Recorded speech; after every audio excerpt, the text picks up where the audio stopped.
말씀은 고린도후서 2장 14절부터 17절까지 말씀이고요. 우리 한 절씩 교독하도록 하겠습니다. 항상 우리를 그리스도 안에서 이기게 하시고 우리로 말미암아 각처에서 그리스도를 아는 냄새를 나타내시는 하나님께 감사하노라. 우리는 구원받는 자들에게나 망하는 자들에게나 하나님 앞에서 그리스도의 향기니 이 사람에게는 사망으로부터 사망에 이르는 냄새요 저 사람에게는 생명으로부터 생명에 이르는 냄새라. 누가 이 일을 감당하리요? 우리는 수많은 사람들처럼 하나님의 말씀을 혼잡하게 하지 아니하고 곧 순전함으로 하나님께 받은 것 같이 하나님 앞에서와 그리스도 안에서 말하노라. 아멘. 함께 기도하시겠습니다. 하나님 감사합니다. 하나님의 은혜와 하나님의 사랑 안에 우리가 살아있음을 다시 한번 고백합니다. 하나님 말씀 듣습니다. 전하는 자 듣는 자 모두 하나님의 말씀 앞에 겸손케 하여 주시고 아멘으로 화답할 수 있는 복된 시간 되게 하실 걸 믿사오며 살아계신 예수 그리스도의 이름으로 감사하며 기도했습니다. 아멘. 제가 요즘에 말이 빠른가요 또? 또 빨라졌어요? 성경 공부할 때 1.25나 1.5로 듣는 줄 알았어요. 성경 공부할 때? 아 그렇구나. 아니 진짜 오랜만에 어떤 분이 그 교회 오셨어요. 가게에 오신 제가 이제 목사인 걸 아시는 분이 오셨는데 너무 빠르다고. 진짜 그분이 오랜만에 제 설교를 들었다 그러더라고요. 그래서 너무 빨라서 자기 0.8로 해서 들었다고 그러더라고요. 제가 이거 안 빠른 것 같은데 아무튼 속도를 조절해 보도록 해볼게요. 네, 오늘 본문은 1장이랑 좀 비슷한 내용을 갖습니다. 1장 마지막 부분이랑 오늘도 2장 마지막이거든요. 17절 2장 마치는 건데 1장 마무리하는 부분이랑 2장의 마무리가 거의 같은 내용을 다루고 있어요. 1장 마무리 혹시 여러분들 기억나실까요? 기억 안 나시죠? 1장 마지막에 어떤 내용을 다뤘는지. 그렇죠? 1장 마지막 1장 20절을 우리가 중심으로 해서 내용을 좀 달았습니다. 1장 20절 제가 읽을게요. 1장 20절에 보면 하나님의 약속이 얼마든지 그리스도 안에서는 예가 되니 라는 부분입니다. 이 부분만 읽을게요. 여러분 이 1장 20절에서 얘기했던 그리스도 안에서 뭐가 된대요? 하나님의 약속은 예가 된다라고 얘기했어요. 그런데 오늘 본문도 비슷한 내용이 나옵니다. 14절 처음에 뭐라 되었습니까? 항상 우리를 그리스도 안에서 뭐하게 하신다? 이기게 하시고 라는 표현이 나와요. 그러면 1장에서는 구원에 관련된 이야기를 하는 거고요. 2장에서 뭐와 관련된 얘기라는 걸까요? 그 구원을 이루어 가시는 하나님의 은혜에 관련된 이야기를 하는 겁니다. 즉 우리를 당신의 뜻에 당신의 원하는 목적지에 이르게 하시기 위해서 하나님이 뭘 하시겠다는 거예요? 우리를 항상 그리스도 안에 머물게 함을 통해서 그리스도 안에서 우리에게 무엇 주신다는 겁니까? 승리, 우리에게 이김을 주시겠다라고 약속을 하고 있다라는 거예요. 우리가 이거를 좀 이해하기 쉬우려면 지난주 말씀을 좀 기억해 볼 필요성이 있습니다. 지난주 저희가 12절과 13절 딱 두 절로 살펴봤는데 베드로가 어딜 갔죠? 바울이 어딜 갔죠? 바울이 드로아라는 동네를 갔어요. 드로아라는 동네에 가서 뭐가 열렸다고 성경에 기록되어 있냐면 복음의 문이 열렸다라는 표현이 나옵니다. 복음의 문이 열린 그 드로아 지역에서 바울이 복음을 전했습니까? 안 전했습니까? 전하지 못했어요. 이유는 딱 하나죠. 뭐였죠? 디도를 만나지 못했어요. 디도를 왜 만나냐면 디도를 통해서 뭘 듣고 싶었을까요? 바울은 고린도 교회가 그들이 뭐 회개했다든지 아니면 그들이 변화가 됐다든지 아니면 그들이 뭔가 어떤 변화가 있었을 것이야, 신앙적 어떤 변화가 있었을 것이라고 그들이 뭐 한 거예요? 바울은 듣고 싶었다라는 거예요. 그래서 그 이야기를 듣지 못했기 때문에 바울은 뭐 했어요? 복음을 전할 수 있는 기회가 얻었음에도 불구하고 그는 드로아에서 마게도냐로 다시 돌아가는 상황 가운데 있었다라는 거예요. 쉽게 말하면 고린도 교회를 지난주에 우리가 살펴봤던 내용은 고린도 교회를 향한 그의 마음, 그들을 향한 그 바울의 뜨거운 열정적인 부분을 우리가 지난주 말씀을 통해 살펴봤습니다. 근데 오늘은 좀 다른 면에서 한번 생각해봤으면 하는 마음이 있어요. 뭐냐면 바울은 고린도 교회를 사랑하는 마음도 있기는 하지만 지금 상황, 오늘 이 시간의 상황, 오늘 본문에 나오는 상황을 봤을 때 바울이 왜 내가 항상 그리스도 안에서 이기게 해주시냐라는 얘기를 했을 때 그 앞에 전제적인 조건이 뭘까요? 자, 그럼 바울은 지금 드로아에서 복음을 전해야 하는 사람입니까? 아닙니까? 하나님이 복음의 문을 열어주셨잖아요. 그럼 복음을 전하는 게 바울이 해야 되는 일입니까? 아닙니까? 해야 되는 일임에도 불구하고 바울은 뭐 했습니까? 복음 전한 일에 실패했다라는 거예요. 왜 실패했냐면 개인적인 감정 때문에 그렇다는 거죠. 그리고 바울이 고린도 교회만 생각해 볼까요? 고린도 교회를 그들에게 회개할 수 있는 복음의 메시지를 전달했음에도 불구하고 그들이 아직 회개했는지 안 했는지 확신 가운데 있습니까? 없습니까? 확신 가운데 없는 상황이었어요. 그러면 지금 바울은 고린도 교회를 향한 목회, 양육 성공한 겁니까? 실패한 겁니까? 실패했다는 상황인 거죠. 그렇죠? 지금 바울의 입장으로 생각하면 바울의 지금 오늘의 입장인 거예요. 오늘 본문의 입장을 생각한다면 바울은 어떤 거예요? 모든 일들이 지금 뭐하고 있는 상황인 거야? 실패하고 있는 거야. 그 마음에 갈피를 못 잡고 갈팡질팡하면서 좀 내가 무엇을 해야 되지? 어떤 것이 우선순위를 둬야 되는 건지 내가 지금 내가 가장 중점적으로 해야 되는 것이 무엇인지를 완전히 뭐한 상태인 거예요? 잊어버리고 그가 무엇을 해야 되는지 모르는 완전 실패한 상황 가운데 오늘 바울이 이야기하는 겁니다. 뭐라고 얘기하는 겁니까? 14절에 보면 뭐라고 얘기해요? 14절 처음에 뭐라고 시작합니까? 항상 우리를 어디서? 그리스도 안에서 이기게 하시고 라고 이야기하고 있다라는 거예요. 그러면 지금 바울은 뭐라고 있는 거냐면 내가 지금 상황이 좋지는 않지만 이 모든 것들은 누가 인도하신다는 거야. 하나님이 우리를 인도해 가고 있기 때문에 나는 뭐 하겠다? 예수 안에서 뭐가 내게 허락되어 있다는 거예요? 세상에서의 이김이 허락되어져 있다라고 이야기하는 거고, 이 이김이 허락되어져, 비록 지금 바울은 실패된 상황에 있지만, 그는 지금 낭망한 상황 가운데 있지만, 아까 1장 20절에서 뭐 했어요? 그리스도 안에서 이해가 된다. 그렇죠? 모든 것이 하나님의 안에서 그리스도 은혜 안에서 모든 것이 협력하여 선을 이루어지는 그 모습 그대로 바울은 뭐라고 있다는 거예요. 바울 2장에서도 지금 나는 두 가지를 실패한 거예요. 양육에도 실패하고 복음전도에도 실패한 이 상황이지만 이것이 뭘 할 수 있다는 겁니까? 비록 인간적인 모습으로 봤을 때 실패의 모습을 가지고 있지만 그리스도 안에서 뭐가 된다? 이것이 세상에서의 이김, 즉 그리스도 안에서의 승리가 자기 가운데 뭐 있다는 겁니까?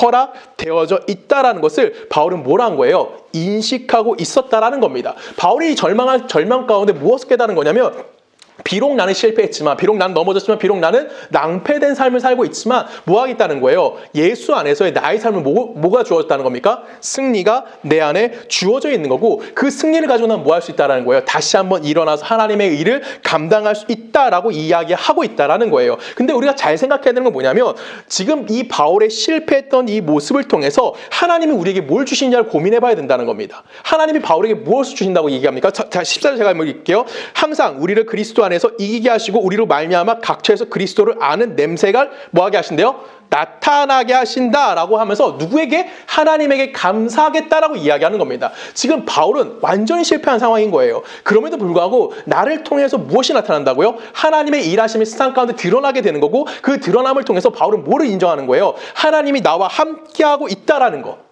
그래서 나는 뭐 할 수 있다는 거면 하나님 앞에 감사합니다라고 이야기하고 있다라는 겁니다. 지금 우리의 기준을 생각해 보겠습니다. 여러분, 바울이 하나님께 감사할 기준이 될까요? 아니면 바울의 신앙이 그 누군가로부터 쟤는 정말 신앙이 좋아 라고 그런 이야기를 들을 수 있는 상황인가요? 지금의 상황이? 아니에요. 그쵸? 바울은 뭐했어요? 실패자의 모습이었어요. 그럼에도 불구하고 바울은 뭐라고 얘기하냐면 나는 하나님께 감사해 라고 이야기한다는 거죠. 이게 왜 가능할까요? 우리 신앙의 기준은 그러니까 우리가 생각하는 신앙은 참 어렵습니다. 그렇죠? 여러분, 어떻게 하는 것이 신앙을 잘 살아가는 걸까요? 신앙생활을 잘하는 걸까요? 무엇을 하는 것이 신앙생활을 잘하는 걸까요? 우리는 이 기준이 솔직히 명확하지가 않아요. 그렇죠? 어떤 사람은 기도를 열심히 하는 사람이라고 하는 사람도 있을 겁니다. 그리고 어떤 사람은 뭐 말씀을 많이 보는 사람이라고 할 수 있을 거고, 전도를 많이 하는 사람이라고 할 수 있고, 복음을 많이 봉사를 많이 하는 사람이 신앙이 좋은 사람이라고 이야기할 수 있을 거예요. 우리는 가지고 있는 기준이 참 애매합니다. 그렇죠? 신앙생활을 한다라는 것이 어떤 건지 우리는 뭐 해야 되냐면 고민을 좀 해볼 필요성이 있다라는 거예요. 그래서 지금 오늘 본문에서 우리들에게 이야기해 주는 건 뭐냐면 이 바울이 가지고 있는 신앙이 가지고 있는 그 신앙의 방향성이 무엇이고, 그 신앙의 방향성 가운데 우리는 과연 어떤 신앙의 방향성을 가지고 가야 하는지에 대해서, 그리고 하나님이 우리에게 요구하시는 신앙의 모습이 무엇인지 우리가 고민해 봐야 된다는 겁니다. 여러분, 신앙생활이라고 생각했을 때 우리가 기도하고 말씀 보고 전도하고 봉사하고 다 좋습니다. 근데 이런 것들이 왜 우리가 이런 것들을 할 수밖에 없게 되어졌는지 먼저 생각해야 된다는 것이죠. 오늘 바울의 상황을 좀 보자는 거예요. 바울은 실패했습니다. 그럼에도 불구하고 그가 하나님 앞에 뭐라는 거예요? 자기의 실패가 무엇이 드러난다고요? 하나님의 영광이 드러난다고 이야기하는, 그리스도의 냄새가 난다고 이야기하는 겁니다. 그리고 그 그리스도의 냄새를 가지고 내가 누구에게 영광 돌린다는 거예요? 하나님에게 영광 돌리고 있다라고 바울은 이야기하고 있다라는 거예요. 그러면 지금 내가 어떤 것을 잘하지 못한다고 할지라도 그 모든 것들은 누가 영광 받으신다는 겁니까? 하나님이 영광을 받으실 뿐만 아니라 그거를 당신의 뭘로 여겨주신다는 거예요? 승리로 여겨주신다라는 겁니다. 우리 모두 다 신앙생활 잘 하고 싶어 합니다. 그렇죠? 자, 성우 형제님 오랜만에 봤으니까 자, 누굴 존경할까? 성경에서. 네, 성경에서 한 사람만 고르라면. 유명한 사람 많잖아요. 창세기부터 보면 많은 사람 등장합니다. 바울, 그죠? 바울 좋아하시죠? 여러분, 바울은 신앙생활을 잘했을까요? 못했을까요? 바울의 어떤 면을 좋아하십니까?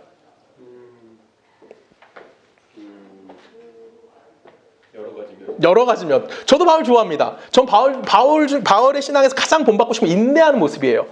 그 성질 나쁜 바울이 그 자기 말 안 듣는 그 수많은 사람들을 잘 기다려주는 그 인내하는 모습, 정말 뭐라 그러죠? 정말 닮고 싶습니다. 저도 성질이 좀 안 좋아서 저도 좀 그런 모습이 있었으면 좋겠어요. 참고 견뎌내는 모습이. 자, 그럼 또 다윗은 어떨까요? 다윗이 우리가 존경할 만한 거. 하나님 마음에 합했다. 이것보다 좋은 게 어디 있어요? 그렇죠? 여러분 그때 누굴까요? 아브라함. 어떤 사람이죠? 하나님의 언약 가운데 자기 이삭을 바칠 정도로 엄청난 신앙의 본을 보여줬던 사람. 또 누가 있을까요? 모세. 성경에서 모세를 어떤 사람으로 표현합니까? 온유함을 표현합니다. 모세만큼 온유했던 자는 없다라고 성경을 기록해요. 그 정도로 모세는 온유했던 자였어요. 이런 모습이 우리들 가운데 나타나면 좋을까요? 안 나타날까요? 좋죠. 우리는 하나님께 기도할 때 보통 이런 걸 기도합니다. 하나님, 내가 당신 앞에 올바른 신앙생활을 하는데 누구누구처럼이라고는 이야기는 안 할 수도 있지만 우리가 머리에 있는 그 머릿속에 있던 그 성경의 위인들 아니면 내 주변에서 굉장히 신앙생활을 잘한다고 생각되어지는 그 누군가에게 뭐라고 싶은 거예요? 내가 저 사람 정도만큼은 뭐하고 싶다? 신앙생활 하고 싶다라고 이야기하는 거예요. 저 사람만큼은 내가 잘하고 싶다고 이야기합니다. 그렇지만 우리가 그렇게 기도하는 이유는 뭐예요? 내가 그만큼 한다 못한다? 그만큼 못하고 있기 때문에 그런 거예요. 그래서 하나님 앞에 우리는 기도할 때 이렇게 하는 거예요. 하나님, 내가 정말 흠없이, 내가 잘못한 거 없이 내가 올바른 모습만 가지고 하나님의 영광을 드러내고 싶습니다 라는 것이 우리의 소망일 수도 있습니다. 이거는 거룩한 소망이에요. 그렇죠? 이게 잘못된 걸까요? 아니에요. 분명히 맞습니다. 하지만 중요한 건 뭘까요? 성경에서는 우리에게 그렇게 요구할까요? 요구하지 않을까요? 요구하지 않는다라는 거예요. 성경이 우리에게 요구하는 건 뭘까요? 실패하라고 요구하는 걸까요? 아니에요. 네 삶에 일어나는 모든 것들이 누구의 은혜 안에 있다? 하나님의 은혜 안에 있다는 것을 인정하라는 겁니다. 내가 실패할 수도 있고 성공할 수도 있는 거고 내가 잘 될 수도 있고 내가 잘못될 수도 있는 거고 내가 범죄할 수도 있는 거고 내가 의로운 삶을 살 수도 있다는 것이죠. 근데 이 모든 것들이 누구의 영역 안에 있다는 거예요? 하나님의 은혜 안에 있다는 겁니다. 오늘 14절에 뭐라고 되어 있어요? 14절에 보면은 항상 우리를 어디? 그리스도 안에서라는 표현이 나오는 거예요. 그러면 우리는 어디 안에 있다는 겁니까? 예수 그리스도 우리를 찾아와 주신 우리의 하나님이 되어주신 이후부터 우리는 뭐가 된 거예요? 그리스도 안에 항상 존재하는 자가 되는 거예요. 그러면 내가 살아가는 그 모든 순간들은 뭐가 되는 겁니까? 하나님이 함께하는 삶의 시간이라고 이야기하는 겁니다. 그래서 바울이 뭐라고 얘기하는 거예요? 항상 우리를 그리스도 안에서 이기게 하셨다라고 뭐 하는 겁니까? 고백을 하는데 그 고백의 배경이 뭐라고요? 드로아의 선교의 실패인 거고요. 그 배경이 또 뭐라고요? 고린도 교회 그 성도들을 양육하는 것에 실패한 상황 가운데 바울이 그럼에도 불구하고 뭐 한다? 내 삶은 실패였지만 내 삶은 지금 문제가 있지만 뭐 하는 거예요? 내가 그리스도 안에서 하나님이 나에게 승리를 주시고 있어 라는 것을 인정했다라는 거예요. 성경이 우리에게 그것을 요구하는 겁니다. 이해 가십니까? 성경이 우리에게 항상 요구하는 것은 너 이거에서 잘해, 좋은 결과를 만들어내 라고 이야기하는 것이 아니라 너가 실패하는 그 순간 누가 함께하고 있다? 우리는 어디 안에 있다? 그리스도 안에 있다. 그래서 그것이 무엇이 이루어진다? 하나님의 승리로 우리들 가운데 주어지고 있다. 오늘 성경 본문대로 이야기한다면 뭐라고 되어 있어요? 어디 볼까요? 16절에 보면 뭐라고 되어 있어요? 이 사람에게는 사망으로부터 사망에 이르는 냄새요. 저 사람에게는 생명으로부터 생명에 이르게 하는 냄새다. 여러분 이게 무슨 말인지 아세요? 바울이 어떤 삶을 사는데 그 사람한테 어떤 마음을 받을 수 있다는 거예요. 그래서 누군가에는 이런 냄새가 나고 저런 냄새가 나는데 그 모든 것들 누구의 것이다? 하나님에게 영광 돌릴 수 있는 하나님의 냄새라고 우리에게 이야기하는 거예요. 그래서 우리 삶이 뭐하고 있는 겁니까? 하나님의 영광을 끊임없이 담아내고 있다라는 것이죠. 그렇기 때문에 그리스도인에게 이야기하는 승리가 무엇이냐라는 겁니다. 우리가 세상에서 이야기하는 승리가 우리의 승리가 되는 것이 아니라 성경에서 이야기하는 승리가 과연 어떤 의미를 갖고 있는지 그거를 이제 바울은 3장, 4장, 5장, 6장 굉장히 많죠. 이 4장에 걸쳐서 우리들에게 설명하기 시작할 거예요. 그래서 우리는 이제 앞으로 꽤 오랜 시간 동안 바울이 이 부분을 어떻게 이해하고 있었고 또한 우리는 그걸 어떻게 받아들여야 될지 항상 좀 고민하면서 이번 그 고린도서 말씀 우리가 함께 좀 살펴봤으면 하는 마음이 있습니다. 자, 그러면 우리가 아까도 얘기했지만 신앙의 기준이라는 것은 내가 무엇을 하냐는 것이 아니라 내가 뭘 하는 걸까요? 어떻게 삶을 이해하느냐가 더 중요하다라는 거예요. 예전에 그 부흥 강사님들이 이런 말씀 정말 많이 하셨어요. 특히 젊은 친구들한테 그런 얘기들 많이 하셨는데 네가 만약에 죽었어요. 네가 만약에 죽었을 때 네가 하나님 앞에 가서 내가 그리스도로 살았을 때 너 뭐하고 살다 왔어? 라고 했을 때 하나님의 뭘 하고 왔으면 좋다라고 많이 그 부흥 강사님들이 얘기할까요? 하나님 내가 당신을 위해서 전도를 열심히 하고 왔어요. 전도하다 죽었어요. 그래서 내가 당신 앞에 왔습니다. 이렇게 얘기하는 걸 하나님을 가장 좋아한다고 얘기했고 전도 안 하는 친구들은 뭐라고 얘기했어요? 전도의 동길부여학에서 이런 말씀하셨는데 전도 안 하는 친구들 뭐라고 해요? 네가 회사 제가 열심히 회사 다니다가 왔어요. 제가 뭐 하다 왔어요. 이러면 하나님 좋아하시겠니? 하나님 앞에 창피하니까 너 전도해야 돼. 이런 얘기 되게 많이 하셨거든요. 저 어릴 때는. 맞아요. 우리가 죽어서 하나님 앞에 섰을 때 하나님 앞에 내가 무엇 했습니다라고 하나님께 자랑하는 걸까요? 그것이 우리에게 주신 승리에 관련된 얘기일까요? 아니에요. 하나님은 네가 어떻게 살았느냐라는 것을 질문을 하시는 거예요. 제가 보이차집을 운영하고 있잖아요. 저희 이 보이차집을 하면서 알게 된 강원도에서 보이차집을 하시는 분이 계십니다. 이분이 정말 차에 대해서 정말 잘 아시는 분이시고 정말 차 팔면 돈을 정말 많이 버셨던 분이에요. 그러면 경제적으로도 굉장히 뭐할까요? 빠삭하신 분일 거예요. 그리고 정말 오랜만에 예전에 없었던 차가 오랜만에 차가 다시 들어왔습니다. 그리고 그분이 그 차를 많이 샀겠죠. 당연히 돈이 많으시니까. 그리고 그분은 팔기만 하면 되는 거예요. 근데 이분이 어느 날 갑자기 전체에 있는 카톡방에 이렇게 얘기하셨어요. 저는 이 차는 앞으로 안 팔 겁니다. 라고 얘기했습니다. 그 차가 하나에 45만 원 정도 하는 차예요. 왜 이분이 그 차를 안 판다고 했을까요? 너무 좋아서 묵혀놨다 나중에 더 비싸지면 팔려고? 그런 걸까요? 아니에요. 예전에 자기가 알던 차와 새로 들어온 그 차 같은 차가 아니라고 느낀 거예요. 그럼 이 사람은 이미 많이 샀을 거란 말이에요. 그럼 이 사람이 차를 안 팔면 이 사람 손해일까요? 아니면 이익일까요? 엄청난 손해를 보는 거예요. 그럼에도 불구하고 이 사람이 뭐 했어? 나는 이 차를 팔지 않겠어. 그럼 여러분 존경스러울까요? 존경스럽지 않을까요? 존경스럽죠. 그렇죠? 이분의 종교가 뭘 것 같습니까, 여러분? 이분의 종교가 불교십니다. 자, 여러분, 여기서 제가 이 사람이 불교인이기 때문에 이렇게 정직하게 삽니다라고 이야기하는 것이 아니에요. 예수 믿는 우리들도 뭐 해야 되는 거예요? 이 정도는 해야 된다라는 거예요. 이 정도라는 건 어떤 의미일까요? 어떤 얘기일까요? 자기의 그 직업에 대해서 책임감 있는 삶을 살라는 거예요.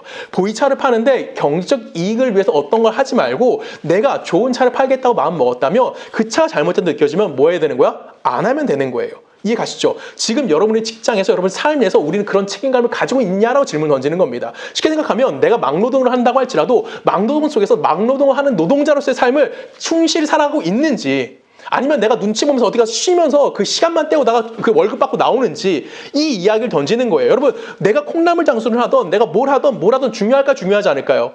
중요하지 않다라는 거예요. 누구에게는 우리에게는 중요할 수 있어요. 왜? 누군가의 눈치를 봐야 되기 때문에. 근데 하나님의 입장에서는요. 하나도 안 중요해. 근데 그 내가 장사를 한다던가 내가 어떤 직장을 다닌다던가 아니면 내가 논다고 할지라도 그 안에서 내가 과연 내게 주어진 현실 속에서 책임감을 다 짊어지고 있느냐? 네가 그리스도인다운 삶을 살아내고 있느냐? 이 질문을 하나님께서 우리에게 하신다라는 거죠. 그때 우리는 뭐라고 대답해야 될까요? 바울이 지금 그 고민에 빠져 있는 거예요. 오늘 우리가 그 고민을 해야 된다고요. 왜? 하나님이 우리에게 요구하는 것은 네가 정말 A부터 Z까지 잘해가지고 나에게 좋은 선물을 갖고 와. 좋은 결과물을 가져와라고 이야기하는 것이 아니라 네가 A를 한다고 할지라도 B를 한다고 할지라도 C를 한다고 할지라도 그 주어진 일 가운데 과연 너는 그리스도인다움 예수 그리스도의 향기를 드러낼 수 있는 자로서의 삶을 살고 있느냐? 그 질문을 우리들에게 끊임없이 던지고 있다라는 겁니다. 쉽게 말하면 이건 무슨 얘기라는 걸까요? 내 삶 속에서 내가 하나님의 필요성을 인식하고 있는지 없는지에 대해서 우리가 고민해 보라는 거예요. 여러분 아담이 지었던 가장 큰 죄가 뭐라고 제가 말씀드렸습니까? 아담이 지은 죄 하나죠. 뭐죠? 하나님 필요 없어요였어요. 나 혼자의 힘으로 살아갈 수 있어요가 아담이 지은 죄라고요. 지금 우리도 그걸 하나님 질문하시는 거예요. 너희들 살아가는 삶 속에서 충분히 잘 살 수 있고 건강하게 살아갈 수 있어요. 그렇죠? 내가 원하는 방향대로 살아갈 수 있다고. 근데 그 힘이 내 힘으로 살아가는 것은 된다 안 된다? 안 된다라는 거예요. 내가 힘이 있기 때문에 내가 이런 삶을 살고 있어라고 이야기하는 것이 아니라 이 삶을 누가 나에게 허락해 주셨다? 하나님이 나에게 허락해 주셨다. 그렇기 때문에 오늘 나는 이 삶 속에서 누구의 도움이 필요한 거다? 하나님의 도움이 필요한 것이다라고 이야기하는 거예요. 그렇기 때문에 성공을 하던 실패를 하던 그거는 내게는 영향이 있을 수 있어요. 그렇죠? 근데 하나님의 우리에게 주시는 승리를 주시는 그 하나님의 승리는 하나님의 이김은 영향을 받을까요? 안 받을까요? 받지 않는 거예요. 근데 여러분 잘 생각해 볼까요? 우리가 언제 하나님의 필요성을 가장 많이 느낍니까? 자, 잘 먹고 잘 살고 있어요. 하나님의 필요성 느껴요? 안 느껴요? 솔직히 안 느낍니다. 우리가 언제 하나님의 필요성을 많이 느껴요? 내가 힘들 때 하나님께 부르짖게 되는 거예요. 그래서 뭐가 하는 겁니까? 우리가 뭐 하게 되는 거예요? 하나님이 우리에게 고난이라는 것을 허락해 주심을 통해서 내 삶에서 누가 필요하다는 걸 인식하게 만드는 거야? 하나님이 필요함을 인식하게 만드는 거예요. 제가 오늘 진짜 처음입니다. 시편 23편 제가 우리 교회에서 읽은 거 처음이거든요. 말씀 준비하면서 이걸 읽어야 되겠다는 마음이 들었어요. 시편 23편 다 아는 성경 구절이잖아요. 그렇죠? 마지막 구절 뭐라고 되어 있습니까? 내 평생의 선행과 인자하심 반드시 나를 따르리니 내가 여호와의 집에 뭐한다? 영원히 살리로다. 바울이 이 고백을 왜 했을까요? 이 고백을 왜 안 갈 거예요? 딱 하나예요. 네 앞에 뭐라고 돼 있어요? 내가 사망의 음침한 골짜기 내 원수의 목적 중요하지 않다고요. 왜? 하나님이 나와 함께하기 때문에 나는 무엇이 허락되어져 있다? 영원한 하나님의 집에 허락되어 있다. 이것이 무엇입니까? 그리스도인들이 누리는 승리. 그리스도인들이 가져야 되는 뭐예요? 뭘까요? 이김이라고 바울은 우리들에게 이야기해주고 있다라는 거예요. 그래서 우리는 최고의 것을 하는 게 드리는 걸까요? 아니면 최선의 것을 하는 게 드리는 걸까요? 둘 다 맞는 겁니다. 이해가십니까? 최선의 것만 하는 게 드리는 것이 아니라요. 최고의 것만 하는 게 드리는 것이 아니라 나는 내 삶에서 주어진 모든 순간순간을 뭐 하는 겁니까? 하나님 앞에 드린다라는 삶을 생각해야만 하는 거예요. 그래서 우리는 끊임없이 뭐 하는 자가 돼야 되는 거예요. 하나님 필요성을 느껴야 되기 때문에 뭐 하시면 되는 거예요? 마음 편히 실패하셔도 된다라는 거예요. 쉬운 예로 하나 들어볼까요? 여러분, 아브라함은 굉장히 훌륭한 사람입니다. 제가 뭐 아브라함에 대해서 좀 비판적인 얘기도 많이 하긴 하지만 그건 인생의 비판적을 하는 거고 그의 결과물로 봤을 때 굉장히 훌륭한 사람이에요. 그렇죠? 아브라함 갈대우를 떠나서 그가 뭐 하는 자가 됐어요? 이삭을 바치는 자가 됐고 우리는 그 신앙의 여정이 뭐 하는 거예요? 우리 신앙의 지름길이라고 생각합니다. 그래서 내가 이 중간을 살짝 빼버리고 뭔 말하고 싶어? 부름받고 이삭 바치는 요게 순간에 우리에게 이루어졌으면 참 땡큐하겠다라고 생각들을 합니다. 맞습니다. 저도 그런 삶 살고 싶어요. 근데 아브라함의 그 누구라고 해야 될까요? 손자 누구죠? 야곱입니다. 여러분 야곱은 어떤 인생을 살았을까요? 야곱의 시작과 마지막 생각해 볼까요? 야곱의 시작은 뭡니까? 형 뒤꿈치 잡고 나왔어요. 그렇죠? 그리고 아버지를 속여서 뭐합니까? 장자권을 뺏어버립니다. 그리고 그가 또 어디로 가죠? 삼촌 라반의 집에 가서 거짓말하죠. 그리고 거짓말 했으니 또 삼촌 라반한테도 거짓말 또 당해요. 그래서 끊임없는 이런 도망자의 삶을 살아갑니다. 근데 여러분 마지막에 야곱이 어떻게 죽는지 아십니까? 누구 앞에서 죽죠? 누구 앞에서 죽죠? 마지막에? 그 당시 가장 강력했던 왕 바로 앞에 씁니다. 그리고 야곱이 뭐라고 얘기하는지 아십니까? 내가 살아봤는데 야 인생 별거 없어. 누구한테? 애굽의 왕한테. 여러분 이거 인정하실 수 있으세요? 아니 일개 총부예요. 정말 그 아무것도 없는 놈이라고. 이 야곱이 왜 왔어 지금 여기에? 온 건 가난해서예요. 먹고 살 게 없어서. 그 요셉이 먹을 거 준다니까 온 걸 뿐이에요. 근데 그렇게 정말 어이없게 왔는데 그 삶이 뭐 하고 있는 거야? 바로 앞에 가서 야 내가 살아봤는데 별거 없어. 똑같아. 야곱이 이렇게 이야기할 수 있는 이유는 뭘까요? 그의 인생에 누가 함께하는 걸 인정한 거야 이제? 하나님이 그와 함께하고 있던 걸 이해했다라는 거예요.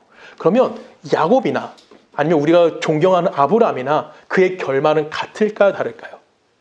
같다라는 거예요. 어떤 차이가 존재하지 않는다라는 겁니다. 이삭을 바친 아브라함이나 누구죠? 바로함한테 가서 인생 살아보니까 별거 없어라고 이야기했던 야곱이나 동일하다는 거예요. 이게 누구에게 주어진 은혜라고요? 승리라고요? 우리 그리스도인들에게 주어진 은혜라는 겁니다. 우리는 삶에서 실패할 수도 있고요. 우리는 삶에서 좌절할 수도 있고요. 우리는 삶에서 낭망할 수도 있습니다. 근데 그것을 누구 안에서? 그리스도 안에서, 항상 그리스도 안에서 우리에게 뭘 주신다고요? 이김을 주시는 게 누구라고요? 하나님이시라고요. 우린 그 하나님의 자녀이고 하나님의 백성이기 때문에 지금 내 삶에서 누구를 인정하기만 하면 되는 거야. 하나님이 나와 함께하고 있다는 것을 인정하고 그 삶을 살아가고 있기 때문에 우리에게 반드시 무엇이 없다는 걸 인정하라는 거예요? 승리가 허락되어져 있다는 것을 인정하면 된다는 겁니다. 이때 여러분들 뭐 하시면 되냐면 아멘 하시면 되는 거예요.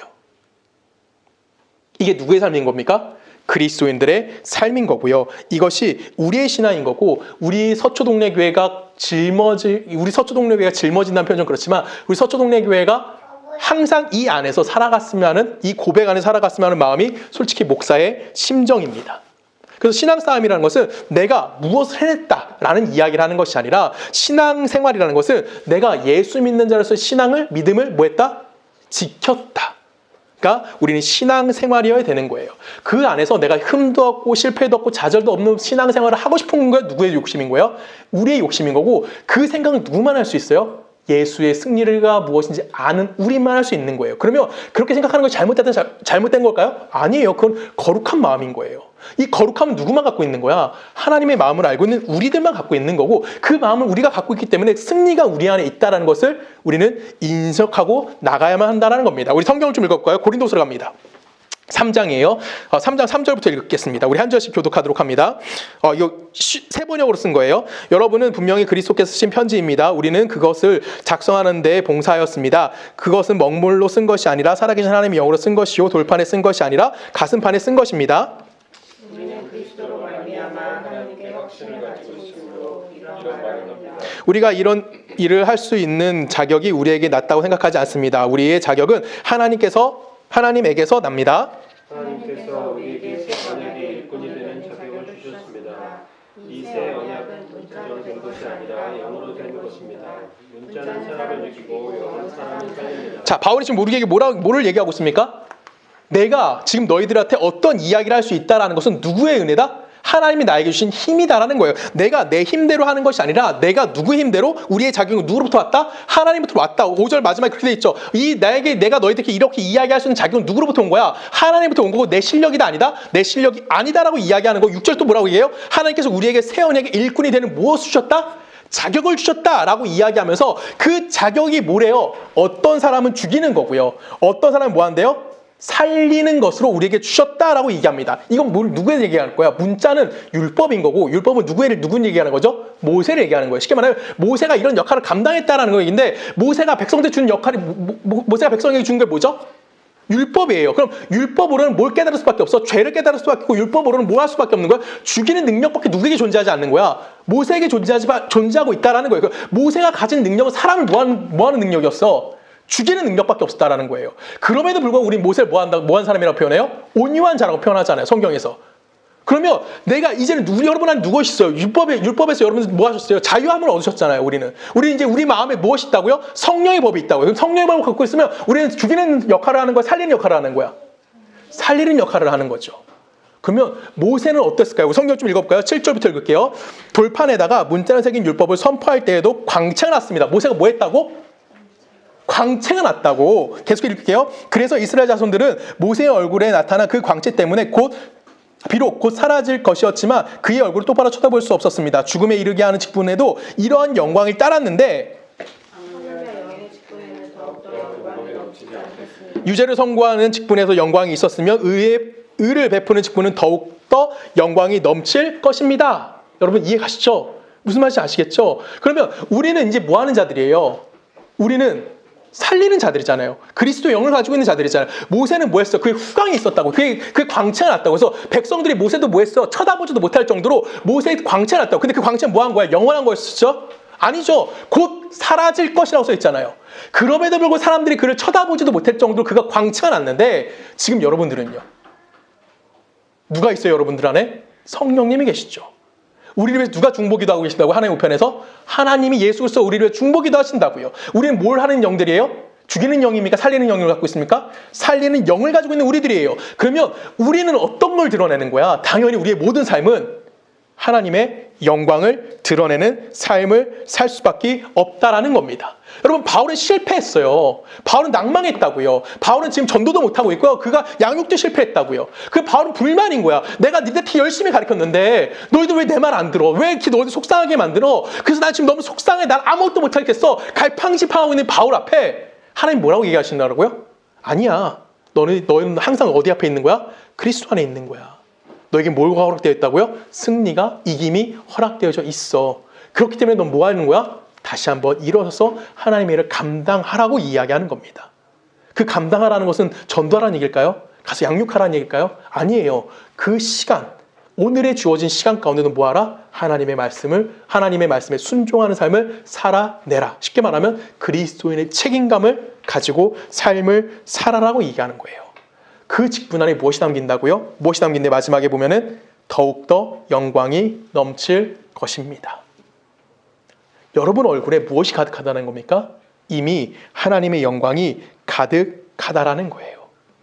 내가 무엇을 했기 때문에 어떤 걸 했기 때문에 우리 안에 어떠한 광채가 나타나는 것이 아니라 영광이 드러나는 것이 아니라 이미 우리에게 맡겨진 직분 때문에 직분 그 자체로 우리는 뭐 하는 겁니까? 하나님의 영광을 감고 있는 자들이에요. 쉽게 말하면 우리는 이미 뭐한 자들이에요? 고귀함을 가지고 있는 자들인 거예요. 우리의 삶 속에 살리는 영, 그렇죠? 그 살리는 영의 직분을 맡은 것이기 때문에 우리가 살아가는 것 자체가 이미 뭐 하는 거예요? 하나님 앞에는 고귀한 삶을 살아가고 있다는 겁니다. 근데 우리에게 그것을 이해하기 위해서 무엇이 필요한 거예요? 내가 그 사실을 이해하기 위해서 고통이 필요한 거고 실패함을 통해서 뭐 하신 겁니까? 하나님이 나와 함께하고 있다는 것을 인정할 수 있게 인도하신다라는 겁니다. 모든 그리스도인들은 전 이와 동일한 삶을 살고 있다고 생각합니다. 실패도 할 거고요. 좌절도 할 거고요. 때로는 안타까움에 빠질 수도 있습니다. 때로는 내가 그 어떤 일을 통해서 깨달음을 얻을 수도 있습니다. 그렇죠? 근데 우리가 얻는 그 깨달음은 누군가의 경쟁함을 통해서 내가 얻어지는 깨달음이 아니라 내가 실패한 것 가운데, 내가 좌절한 것 가운데, 넘어진 것 가운데 항상 나와 함께하고 있는 자가 누구라는 걸 인정하는 거예요. 하나님이라는 걸 인정하게 되는 거고, 내가 어디로 내몰리고 있다는 걸 깨닫게 되는 거야. 예수 그리스도 앞으로 내 삶이 내몰리고 있다는 것을 이해하게 되어지는 겁니다. 그래서 여러분 뭐 하고 싶은 거예요? 거룩한 삶을 살고 싶은 마음이 우리들 안에 있는 거예요. 내가 조금 더 바른 삶을 살겠다는 욕심이 내 안에 존재하는 이유는 뭐예요? 내가 세상의 것을 따라하는 것이 아니라 그리스도 앞으로 내 삶이 자꾸만 나아가고 있기 때문에, 내가 빛 대신 예수를 알고 있기 때문에 더 이상 거기서 도망칠 수가 없는 겁니다. 그래서 우리는 뭐 하는 거예요? 바르게 살려고 노력하잖아요. 여러분, 제가 누누이 얘기하잖아요. 제가 운전하지 않는 이유 중에 하나가 뭐라고요? 욕하고 싶지 않아서. 그게 큰 죄일까요? 혼자 차 안에서 욕하는 게? 아무도 이해하지 않아요. 아무도 들리지 않아요. 근데 제가 그걸 안 하려고 하는 이유는 뭐예요? 내가 그게 너무나 하나님 앞에 거룩한 모습이 아니라는 걸 이해하기 때문에 그래요. 우리가 똑같다라는 거예요. 우리 안에 주어진 승리가, 우리 안에 주어진 이김이라는 것이 어떠한 것을 얻어내는 것이 아니라 내가 누구를 닮아가겠다 인정하는 거야? 그리스도를 닮아가겠다는 그 마음이 우리 안에서 끊임없이 이루어지는 거. 그래서 우리 안에 무엇이 담겨 있는 거예요? 하나님의 영광이 담아져 있다라는 것을 우리는 깨닫게 되는 겁니다. 4장으로 갑니다. 4장 5절입니다. 4장 5절 읽을게요. 우리는 우리를 전파하는 것이 아니라 오직 그리스도 예수의 주된 것과 또 예수를 위하여 우리가 너희의 종된 것을 전파합니다라고 얘기합니다. 지금 여러분 바울이 또 뭐라고 얘기했어요? 바울이 뭘 전파하는데? 두 가지 전파합니다. 하나는 뭐예요? 우리가 잘 아는 거. 그리스도의 뭐 대심? 주대심, 예수의 주대심 우리가 전파한다. 오케이, 이해하죠. 그리고 나서 내가 그리스도를 위하여 그리스도의 종이 된 걸 전파한다고 합니까? 아니죠. 뭘 전파한대요? 뭘 전파한대? 우리가 너희의 종된 것을 전파한대요. 이게 무슨 말이에요? 바울이 쉽게 말하면 화난 거죠. 화가 난 거예요, 지금. 왜 화가 났을까? 내가 아무리 너희한테 잘해줘봤자 이것들이 깨달아 못 깨달아. 못 깨닫고 오히려 뭐만 하는 거야? 지잘났다 떠드는 거예요. 네가 나보다 못났으니까 날 섬기는 거잖아. 이런 식으로 바울한테 행령했더라고요. 그래서 바울이 화가 나서 뭐라고 얘기하는 거냐면, 야, 내가 너희도 종된 거 자랑할게 라고 지금 이야기하는 거예요. 계속해서 읽어볼까요? 이제 그 이후에 바울이 어떤 반응이 나오는지 한 절씩 읽습니다. 어두운 데 빛을 비치라 말씀하셨던 그 하나님께서 예수 그리스도의 얼굴에 있는 하나님의 영광을 아는 빛이 우리 마음에 비추셨느니라. 우리가 이 보배를 질그릇에 가졌으니 이는 심히 큰 능력을 하나님께 있고 우리에게 있지 아니함을 알게 하려 함이라. 자, 아멘. 지금 바울이 뭐라고 얘기합니까? 우리 안에 무엇이 담겨 있대요? 그리스도의 빛이 담겨져 있는데 그것은 우리의 뭐에 담겨 있대요? 질그릇 안에 담겨 있다고 이야기합니다. 자, 여러분, 예를 들어서 자, 보석이 어떤 게 제일 좋은 거니? 다이아라고 칩시다. 제가 보석을 잘 몰라서. 자, 다이아라고 칩시다. 다이아가 있어요. 그러면 여러분, 다이아를 어디다 담으실 거예요? 자, 종이 상자에 담으실 겁니까? 아니면 단단한 상자에 담으실 거예요? 단단한 상자에 넣으실 거예요. 그렇죠? 근데 이 단단한 상자가 두 개가 있다고 칩시다. 하나는 굉장히 많이 여기 금으로 둘러싸여 있고 막 보석 박혀 있어. 하나는 그냥 아무것도 없는 그냥 철 상자입니다. 어디에 담으실 거예요? 보석 상자에 담을 거예요? 아니면 그냥 철 상자에 담을 거예요? 다이아를. 어디에 담는 게 더 이익이야? 보석 상자에도 이익이야? 그럼 얘는 또 어떻게 해? 얘는 또 딴 데 담아야 되는 거 아니야? 보석인데 얘도? 그렇죠? 어디서 담는 거예요? 잠근 장치가 있으면 더 땡큐한 거고 없어도 그냥 일반 상자에 담아놔서 더 이상 뭐 하지 않으면 돼. 얘를 더 이상 감싸지 않아도 될 정도에 담는 거예요. 그것이 지금 성경에 뭐라고 되어 있다고요? 질그릇이라고요. 하나님이 우리를 뭐 하는 거예요? 질그릇으로 부르셨다라는 거예요. 여러분, 질그릇이 보배입니까? 보배가 질그릇에 담겨 있어요. 그러면 이 질그릇은 보배예요? 아니에요? 아니죠. 질그릇은 질그릇이 지나지 않습니다. 근데 우리가 잠깐만 착각하는 게 있어요. 보물이 우리 안에 담겨져 있다고 착각을 하는 거죠. 그래서 보물이 우리 안에 담겨 있는 거 맞아요. 보물이 우리 안에 담겨져 있는데 그 보물이 담겨져 있기 때문에 질그릇은 내가 뭐가 됐다고 생각하는 거야? 보물이 됐다고 생각하는 거예요. 다른 거예요. 그렇죠? 질그릇은 질그릇이에요. 근데 질그릇이 뭘 포기하지 않는 거야? 보석을 포기하지 않는 거예요. 왜? 질그릇이 보석을 포기하는 순간 그 보석도 뭐 하게 돼? 버려지게 되잖아요. 그래서 내가 뭐 하지 않는 거야? 이 질그릇이 지나지 않은 내가 질그릇이 보석함이 될 수 없다고요. 보물이 될 수 없다고요. 질그릇이지만 질그릇 안에 보물이 담겨지기 때문에 내가 그 보물을 포기할 수 없어. 이 질그릇 버릴 수 있다 없다?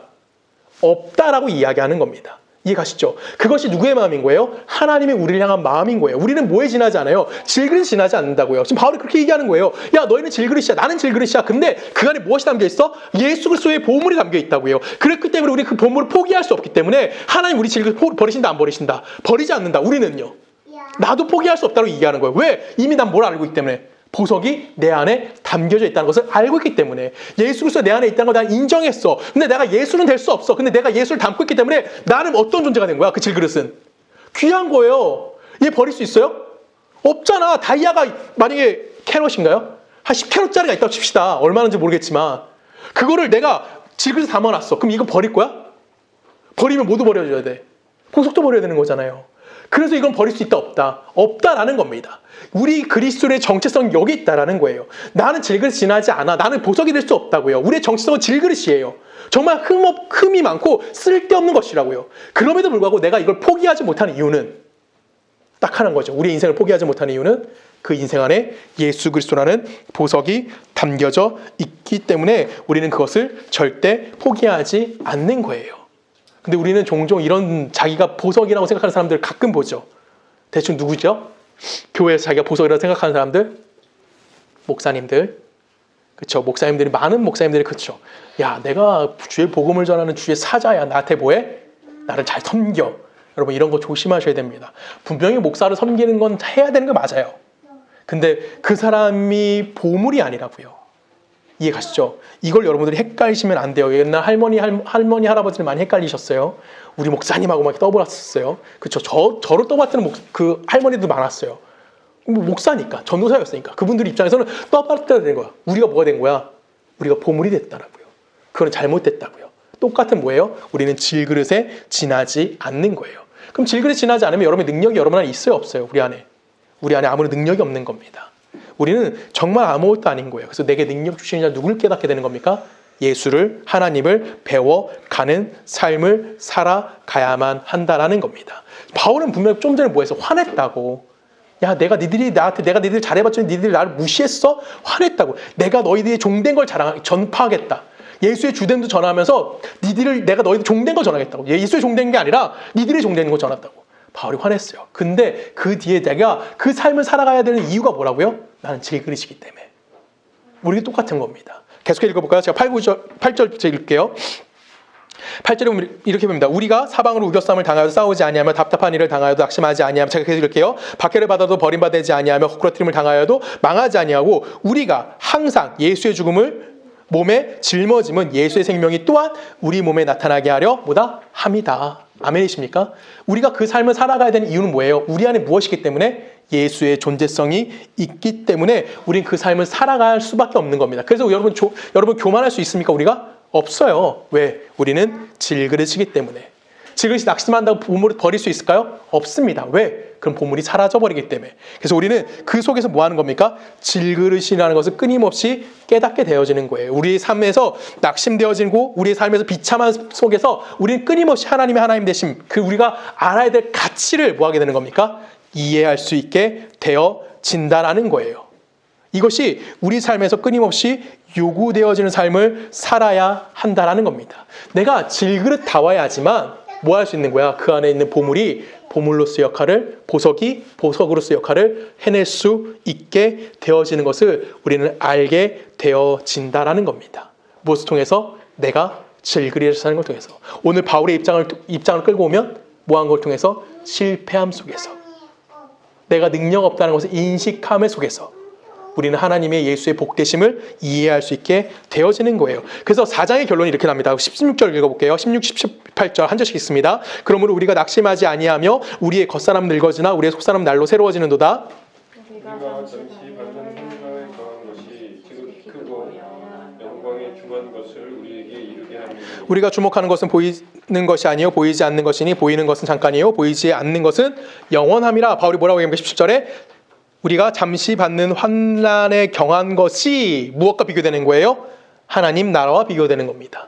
우리가 뭘 본대요? 눈에 보이는 것이 아니라 보이지 않는 하나님 나라를 바라보며 우리는 살고 있다라고 이야기하는 겁니다. 바울은 자기의 삶에서 어려움을 경험합니다. 그리고 그 허덕임 속에서 바울이 뭐라고 얘기하는 거예요? 야, 나를 봐 라고 얘기하는 거예요. 여러분 지금 바울의 모든 문제 해결된 상황일까요? 아무것도 해결되지 않은 상황이에요.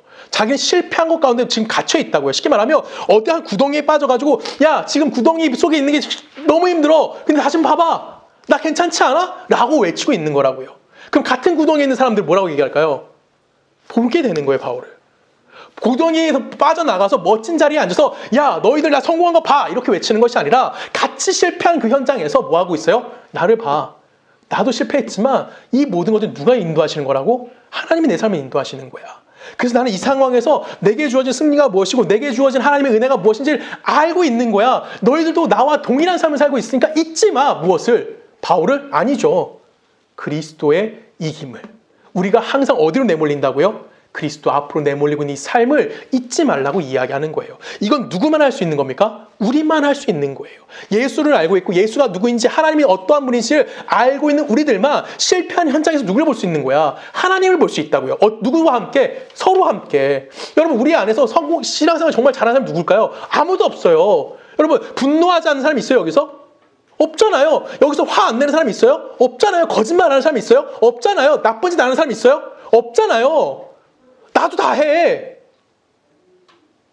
그 서로의 상황 속에서 우리를 내모시는 누굴 보는 거야? 하나님을 볼 수 있는 눈이 누구에게? 우리에게 허락되어져 있다라는 겁니다. 바울은 자신이 실패한 것 가운데 뭐 했어요? 외친 거예요. 난 실패했어. 그럼에도 불구하고 그리스도의 승리가 그리스도 안에서 내게 무엇이다? 하나님의 승리가 허락되어져 있어 라고 바울은 이야기하는 겁니다. 5장으로 갑니다. 5장 13절 한 절씩 읽을까요? 우리가 만일 미쳤어도 하나님을 위한 것이요 정신이 온전하여도 너희를 위한 것이니 그리스도의 사랑이 우리를 강권하시는도다. 우리가 생각하건대 한 사람이 모든 사람을 대신하여 죽었은즉 모든 사람이 죽은 것이라. 그가 모든 사람을 대신하여 죽으심으로 살아있는 자들을 하여금 다시는 그들 자신을 위하여 살지 않고 오직 그들을 대신하여 죽었다가 다시 살아나신 이를 위하여 살게 하려 하심이니라 라고 얘기합니다. 자, 바울이 지금 이걸 누구한테 한 얘기일 것 같습니까, 여러분? 이 얘기 누구한테 한 걸까요? 고린도 교회 사람들한테 한 걸까요? 둘 다 얘기한 거예요. 누구? 고린도 교회와 바울 자신에게도 얘기한 겁니다. 바울 자신이 한 얘기가 뭐예요? 우리가 많이 미쳤어도 누구 때문에? 하나님 때문이라고. 내가 지금 정신이 온전하지 못한 것도 하나님의 사랑을 받는 너희들 때문이라고요. 그 바울 스스로 얘기하는 거예요. 왜? 바울 스스로 뭐 하고 있어 지금? 실패한 상황이잖아요. 그렇죠? 복음 전하는 것도 실패했어요. 양육하는 것도 실패했어요.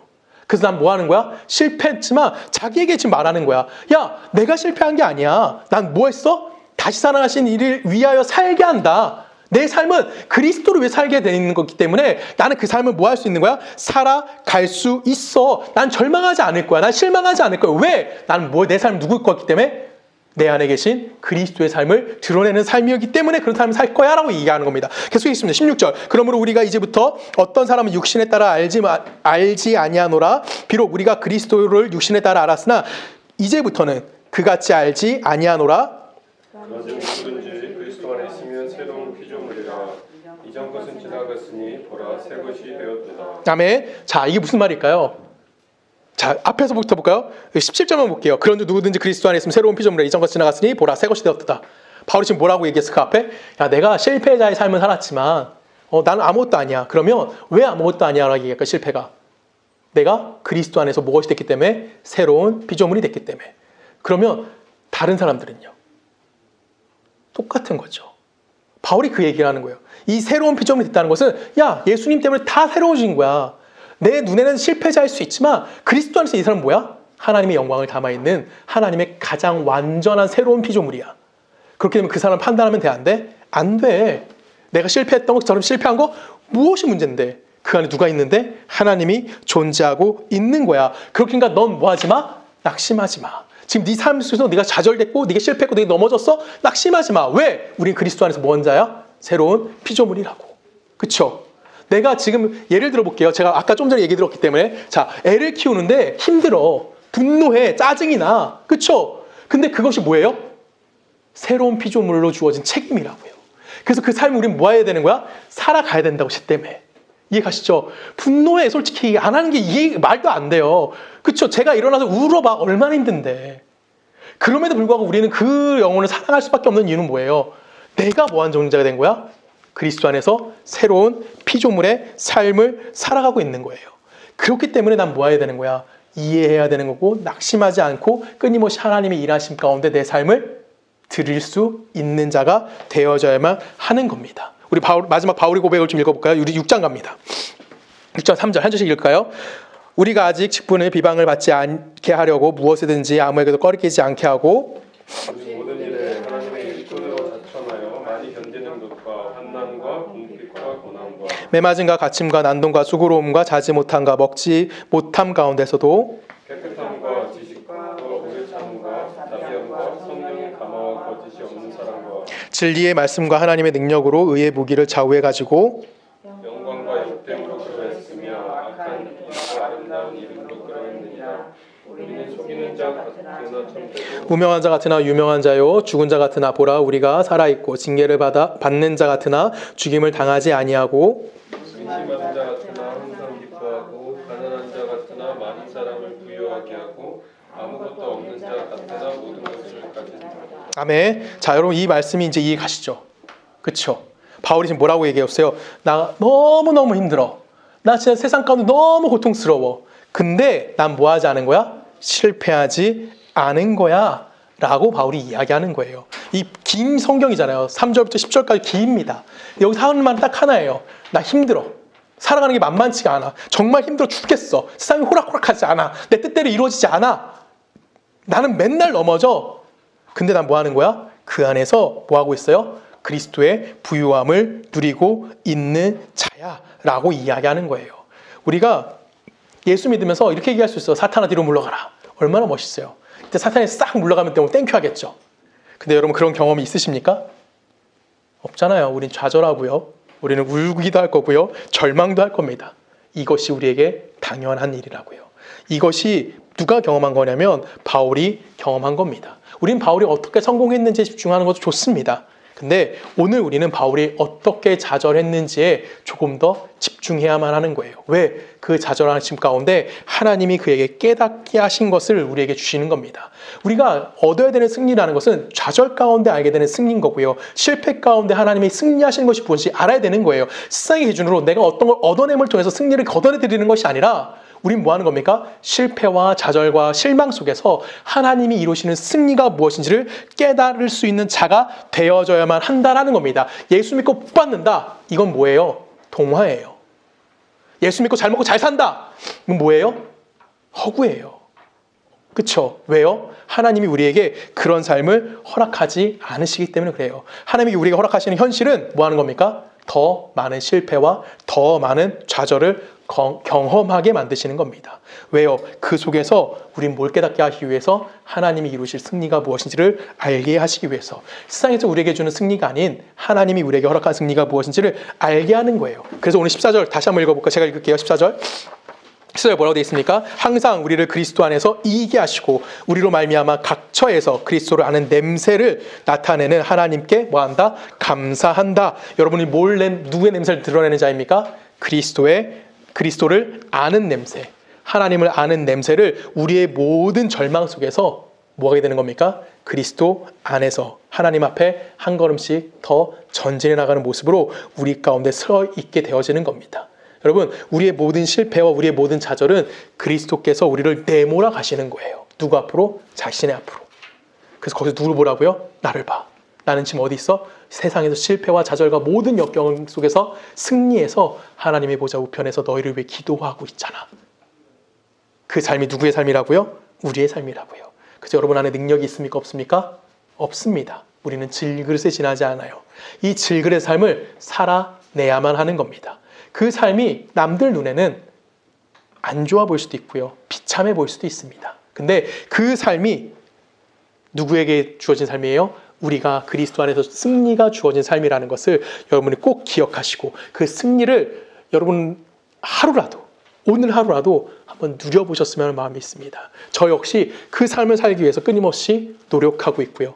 저 역시 그 삶 안에 내 삶이 거하기를 끊임없이 기도합니다. 여러분 모두의 삶이 그 안에 존재하기를 주님의 이름으로 간절히 부탁드리겠습니다. 우리 함께 기도하시겠습니다. 참 주신 하나님 감사합니다. 질그릇에 지나지 않는 우리에게 그리스도의 보화를 담아주셨고 그 보화를 통하여 우리 안에 영광을 드러내시는 애 너무나 감사합니다. 하나님, 근데 우리는 자꾸만 내가 질그릇이 아닌 보석함이 되고자 합니다. 내가 교만해지려고 하고 내가 세상으로부터 인정받고자 하는 그 어떤 마음이 있습니다. 하지만 우리 안에 계신 그 보화가 있다는 것을 잊지 않게 하여 주시고 내 자신이 질그릇에 지나지 않는 그 보화를 드러내야 되는 존재성이라는 것을 꼭 기억하며 주님이 주실 승리가 무엇인지를 바라보며 살아갈 수 있는 우리 모두가 되어줄 수 있도록 우리와 함께하여 주시옵소서. 이제는 우리 예수 그리스도의 은혜와 성부 하나님의 사랑과 성령님의 내주되심이 하나님의 백성으로서 내 능력과 내 힘으로 살아가는 것이 아닌 하나님의 공급하시는 힘과 하나님의 능력 가운데 겸허히 그 길을 따라 나가기를 소원하는 우리 서초동네교회 모든 성도님들의 삶과 그들의 가정과 그들의 직장과 그들이 살고 있는 모든 나라 가운데 지금부터 영원히 함께 하시기를 간절히 축원하옵나이다.